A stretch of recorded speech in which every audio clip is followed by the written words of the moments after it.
Coba tahu langsung bisa. Oke, baik. Assalamualaikum warahmatullahi wabarakatuh. Selamat pagi, siang, sore, atau malam. Yang terhormat Bapak Prastomi selaku dosen geologi lingkungan. Pada hari ini, izinkan kami untuk memaparkan hasil diskusi kami mengenai tugas yang pertama, yaitu signifikansi campur tangan manusia terhadap ekologi dan sedimen berdasarkan paper oleh Strong et al. Sebelumnya izinkan saya untuk memperkenalkan diri. Nama saya Muhammad Thorik Riza Putra dan saya didampingi oleh kelima teman saya, yaitu ada Bima Nugroho, ada Gideon Immanuel, Muhammad Raditya, Faisal Mahafif, dan yang terakhir ada Yohanes Tampe. Next. Untuk bagian pertama, kita akan mengulas dulu penyebab terjadinya kebakaran. Jadi secara garis besar, penyebab terjadi kebakarannya dibagi dua, yaitu secara alami dan buatan. Untuk yang alami, ada beberapa faktor yang memicu terjadinya kebakaran hutan. Yang pertama, iklim. Suhu yang meningkat dapat menyebabkan pemanasan global disertai dengan musim kemarau yang panjang. Musim kemarau merupakan salah satu penyebab terjadinya kebakaran hutan secara alami. Kebakaran tersebut biasanya diakibatkan oleh adanya gesekan ranting pohon atau juga daun kering. Gesekan tersebut memicu adanya percikan api secara alami, dan jika semakin masif dan dibantu dengan tiupan angin serta curah hujan yang rendah, maka akan terjadi kebakaran hutan.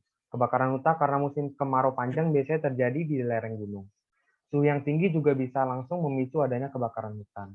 Untuk yang kedua yaitu adalah erupsi gunung api.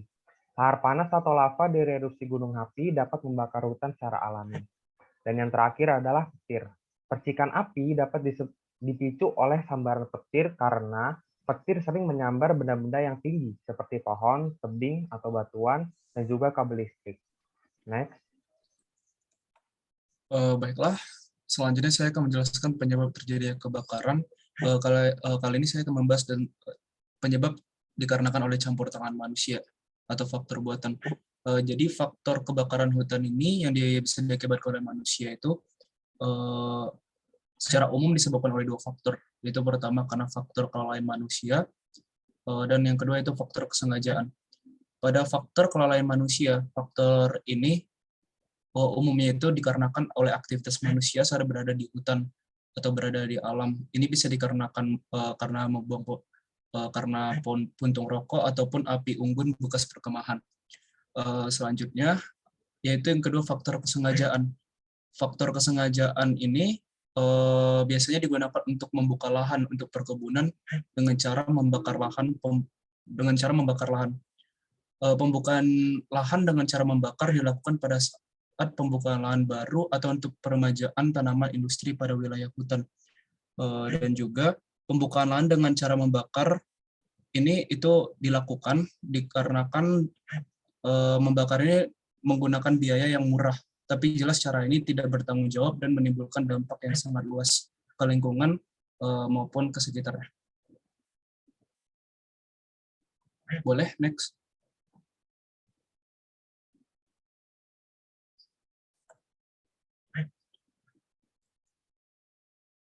Baik, selanjutnya saya akan menjelaskan untuk dampak ekologi yang sudah tadi disebabkan mau dari alam atau dari kegiatan manusia. Menurut Strong et al. Pada tahun 2010 dari artikelnya sendiri juga menjelaskan dampak dari kebakaran hutan bagi ekologi di lingkungan tersebut. Yang pertama adalah berkurangnya organisme atau flora dan fauna di lingkungan yang terbakar oleh hutan karena tingginya erosi di lingkungan tersebut. Jadi sebagaimana yang kita tahu, kebakaran hutan menyebabkan hilangnya pohon-pohon atau cover di atas lingkungan tanah atau lahannya tersebut. Hilangnya cover tersebut menciptakan adanya erosi dari lahan-lahan seperti dunes dan juga interdunes yang menyebabkan pergerakan dan transportasi sedimen yang lebih intens sehingga menyebabkan tidak adanya organisme yang dapat mampu untuk tumbuh di lingkungan tersebut. Kemudian yang kedua, organisme tidak dapat tumbuh dengan tinggi dan besar karena lingkungan yang cukup ekstrim. Jadi organisme mungkin dapat berkembang biak dengan cepat pada lingkungan tersebut, namun tidak bisa tumbuh dengan tinggi karena gangguan dari lingkungan tersebut. Kemudian yang ketiga, terbentuknya adaptasi organisme-organisme baru yang mampu berhadapan dengan lingkungan yang ekstrim. Yang ini merupakan adalah dampak positif dari kebakaran hutan itu sendiri, yang menciptakan organisme-organisme baru yang mungkin lebih resisten terhadap sifat-sifat seperti transportasi sedimen yang intens dan juga dari api itu sendiri. Kemudian yang keempat adalah adanya moisture competition antara tumbuhan tahunan dan biji abadi karena adanya perubahan curah hujan atau low series of rainfall. Kemudian terjadinya heterogeneous of distribution dari flora dan fauna tergantung dari geomorfologi dunes yang dipengaruhi oleh kebakaran hutan. Jadi dengan adanya lingkungan yang beragam dari partikel sedimennya dan juga energi sedimen yang beragam di satu lingkungan tertentu, sehingga heterogeneous dari distribution dari flora dan fauna ini akan semakin tinggi. Kemudian rusaknya biocrust akibat siltation dari abrasi lingkungan aeolian. Seperti yang kita tahu, biocrust dapat berfungsi sebagai kulit dari bumi itu sendiri, dan jika itu rusak maka dapat menyebabkan sedimen-sedimen lebih intens dalam mengerosi dan juga tertransportasi, dan penyebabnya adalah akibat siltation itu sendiri atau abrasi di lingkungan aeolian itu sendiri. Terima kasih, bisa dilanjutkan.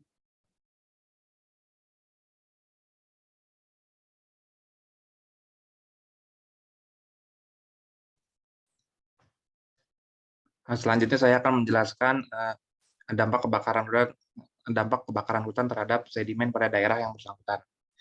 Nah, poin yang pertama itu sedimen yang telah mengalami pembakaran akan jadi lebih sulit untuk ditumbuhi oleh vegetasi yang biasa tumbuh pada daerah tersebut sebelum kebakaran terjadi. Begitupun pada mikroorganisme juga akan sulit hidup pada daerah yang bersangkutan seperti cyanobacterial yang kandungannya kaya pada sedimen sebelum terbakar. Namun setelah terbakar tidak ditemukan sama sekali mikroorganisme tersebut. Poin kedua, kebakaran juga mengubah sifat suatu sedimen, di mana pada daerah tersebut pada awalnya sedimen memiliki kandungan agregat tinggi sekitar 21%. Dan setelah terbakar ditemukan kandungan agregatnya sangat turun drastis. Hal tersebut karena agregat terbentuk pada saat pembentukan tanah dan sifatnya sangat mudah rusak oleh faktor-faktor luar. Poin ketiga, ukuran sedimen pada daerah yang terbakar juga akan memiliki ukuran yang lebih kasar, sekitar 62 sampai 100 mm dibanding pada daerah sebelum kebakaran terjadi, lebih halus sekitar 16 mm. Hal tersebut karena vegetasi yang berperan menjebak partikel sedimen halus sudah terbakar habis. Nah, lalu penurunan tingkat sedimen halus juga akan secara signifikan mengurangi kapasitas pasir dalam menahan kelembapan air, sehingga sedimen pada daerah tersebut setelah terjadinya kebakaran akan mengalami kekeringan dalam beberapa tahun. Boleh di next. Lalu poin keempat juga, kebakaran juga dapat berdampak pada perubahan warna sedimen yang menyebabkan partikel sedimen menjadi berwarna lebih merah karena dehidrasi oksida besi terhidrasi dalam lapisan butir pasiran pada interdun tempat terjadinya kebakaran. Bahkan perubahan warna kemerahan pada sedimen juga dapat menyebar sangat luas, hingga apabila diamati melalui citra satelit atau foto udara dapat tampak sangat jelas. Lalu Bullard pada 2008 juga menemukan bahwa sebelum terjadinya kebakaran suatu lokasi, terdapat suatu sumber sedimen. Nah, pada setelah terjadinya kebakaran, sumber sedimen tersebut sudah tidak dapat dikatakan lagi sebagai sumber sedimen. Hal tersebut karena adanya perubahan homogenitas vegetasi pada daerah yang terbakar, yang diketahui vegetasi tersebut bertugas menjebak partikel debu. Silakan di next.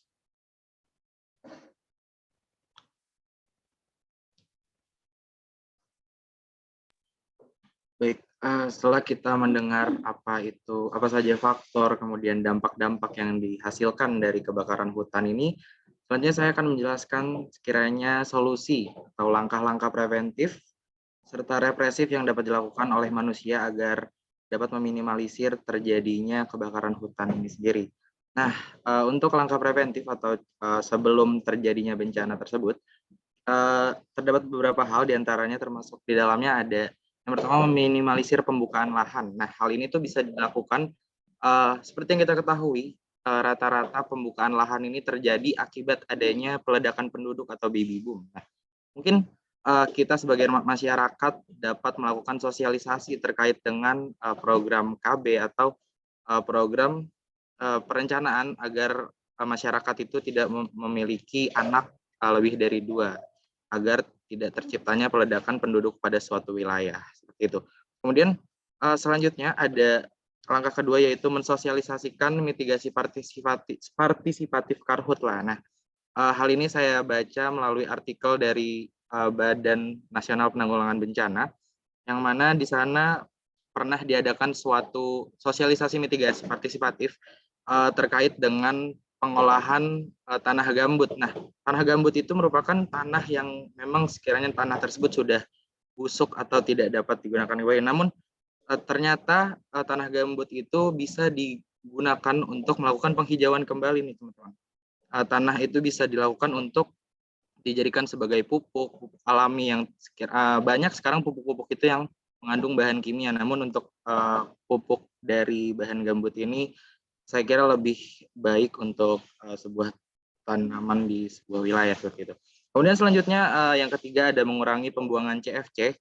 Seperti yang ketahui juga, CFC itu merupakan zat-zat perusak ozon atau yang dikenal sebagai depleting substance. Antara lain itu ada nitrogen oksida, kemudian metil bromida, ada karbon tetraklorida, dan metil kloroform, yang mana zat-zat tersebut itu dihasilkan dari aktivitas industri seperti penggunaan AC. Nah, nanti CFC itu bisa merusak lapisan ozon yang nantinya juga pada akhirnya dapat merusak sebuah iklim.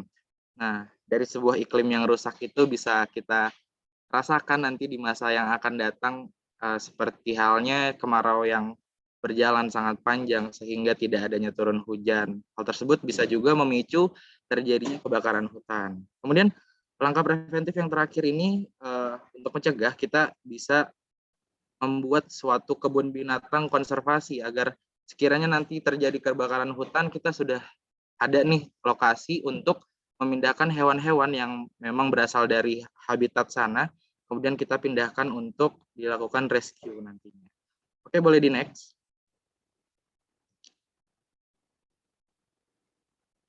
Nah, selanjutnya ini adalah langkah represif atau semisal sudah terjadi sebuah kebakaran hutan pada suatu wilayah.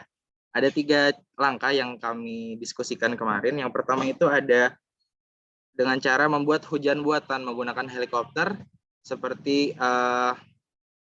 yang biasa dilakukan pada saat kemarau yang berkepanjangan di Indonesia ini. Kemudian yang kedua ini ada melakukan pemindahan tempat tinggal hewan. Nah, tadi kan kita sudah membuat tempat konservasinya ya, buat sekiranya nanti kalau terjadi kebakaran hutan kita bisa mindahin ke tempat yang sudah kita sediakan tadi. Namun ada juga, mungkin nanti akan dijelaskan oleh teman saya lebih lanjut. Mungkin langsung saya lanjut saja ke tahap yang ketiga, yaitu melakukan kegiatan aforestasi atau penghijauan kembali pada daerah yang notabene itu adalah gurun, seperti itu. Nah, hal ini juga sudah pernah dilakukan pada wilayah Gurun Gobi atau Cina. Mungkin kepada Saudara Thorik bisa menambahkan ya terkait dengan tadi 2 hal represif yang dapat dilakukan. Terima kasih. Oke, baik, Saudara Radit atas waktunya. Boleh mundur 1 slide? Oke, jadi di sini saya akan menambah sedikit terkait membangun kebun binatang konservatif. Seperti kita ketahui, Simpson Desert ini merupakan habitat bagi spesies-spesies endemik. Nah, spesies endemik ini merupakan spesies yang tidak ada di tempat lain. Oleh karena itu, jika terjadinya sebuah kebakaran hutan, di sini akan menyebabkan hilangnya habitat bagi spesies tersebut. Dan lebih baik kita melakukan usaha preventif dengan membangun kebun binatang konservatif untuk menunjang habitat yang hilang tersebut. Oke, boleh lanjut. Oke, di sini saya akan menambahkan sedikit di bagian melakukan kegiatan aforestasi. Sebenarnya di bagian ini ya dua mata pisau, yaitu pro dan kontranya. di mana porosnya itu jika kita melakukan aforestasi di daerah gurun, itu bisa mengurangi tingkat karbon pada atmosfer. Namun jika seperti kita ketahui, kalau kita membangun aforestasi di daerah gurun, itu dapat menurunkan tingkat albedo atau pantulan sinar matahari di bumi. Jika albedo turun, maka akan berdampak pada iklim di sekitarnya.